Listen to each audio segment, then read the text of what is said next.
What is up, everybody?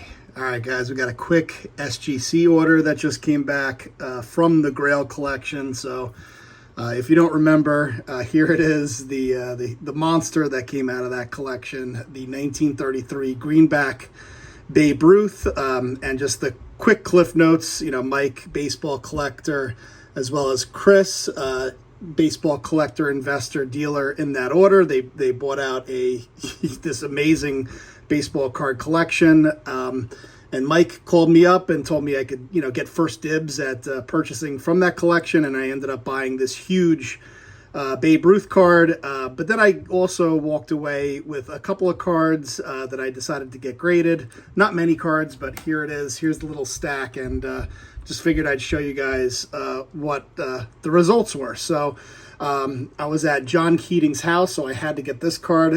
Tom Keating, not this guy, but this is just an old school Raiders card. Lots of cards from the collection were like this, just old school vintage football cards, and so I only grabbed one, but this was the card that I grabbed, and so came back as a 5. Then we have this stand-up card. I've never owned one of these 1964 stand-up cards, but I loved this Joe Torre image. So look at that. Joe Torre, look how young he is with the Braves. And you can see definitely a 3. Definitely worthy of a 3. But I joked with Mike and Chris and basically said, I would get every single one of those cards graded. like there were thousands upon thousands of cards. But I probably eventually, if I own that collection, I'd probably get almost every one of those cards graded, because a lot of them either were great looking cards, or great condition, or just, a lot of big names like Joe Torre, Mickey Mantle, Willie Mays. Then you have this card, Dick Shiner, 19.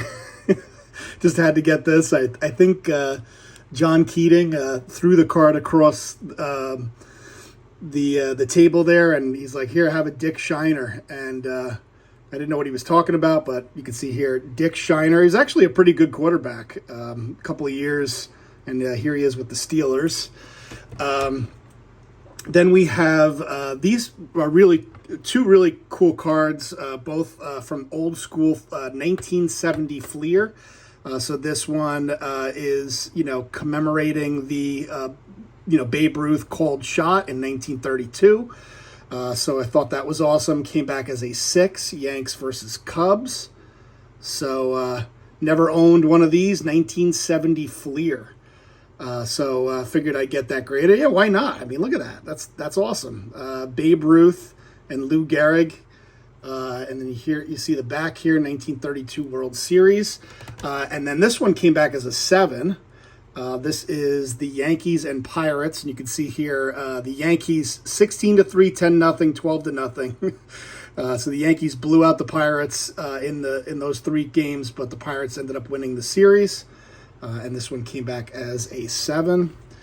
And then we got this, never owned one of these before, the 1968 Topps Game. I thought this was really awesome. So you got the Roberto Clemente, came back as a 6, which is awesome.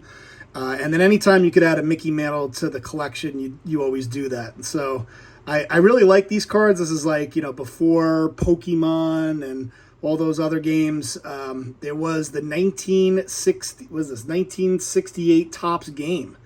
So, I think the way it worked is, you would get these cards face down. You didn't know what you had. And then you'd, pull out the card, and it would be either a single, a double, an out, a strikeout, a home run. I believe Willie Mays is the home run in that. For some reason, I think Pete Rose is a ground out.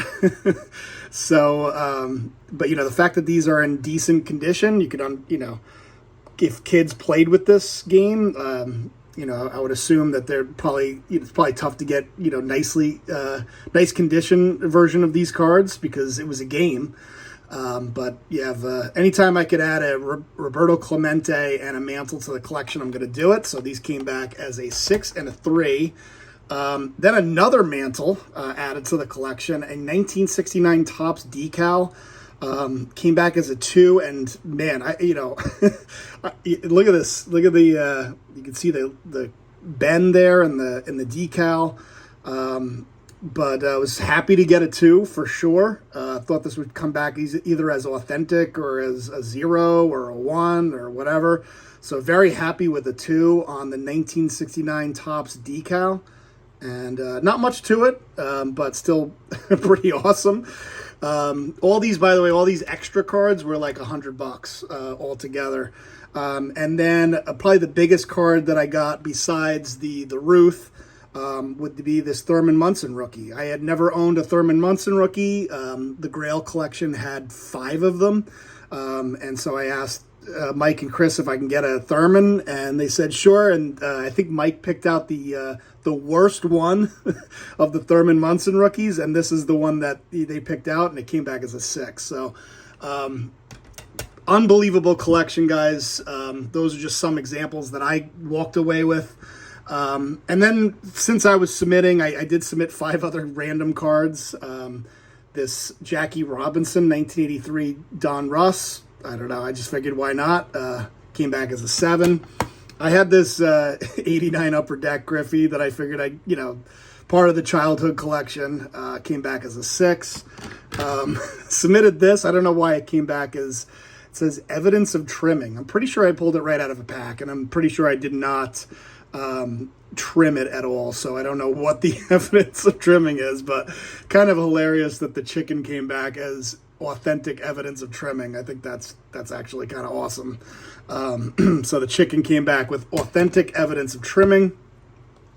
I've always had this. This has been sitting at the bottom of like a Commons box. I never knew what to do with it. I have a bunch of Redman cards, Redman Tobacco, 1954. I have like Gene Woodling, some like other kind of, not as big names as Roy Campanella. And I decided to take the best one, the Roy Campanella, and get it submitted. It came back as authentic. Not surprised. I didn't know how to preserve it all these years because I didn't have anywhere to hold it. Just happy that it came back as authentic, and it looks fantastic in the SGC holder. And then I also had this Al Kaline 64 Topps Giants that I just figured I'd submit. Again, similar to the Roy Campanella, didn't know what to do with it. It's been sitting, in like a Commons box. And so it came back as a 4. I believe I have the Mickey Mantle and the Roberto Clemente from this set. So now I have a third card graded, and this time it's an Al Kaline 64 Topps Giants. So that's it, guys. One final look at the Babe Ruth and the Thurman Munson from that incredible set and or collection. And that's it, guys. Quick video. Thanks, guys, for watching, and I will talk to you later. Peace.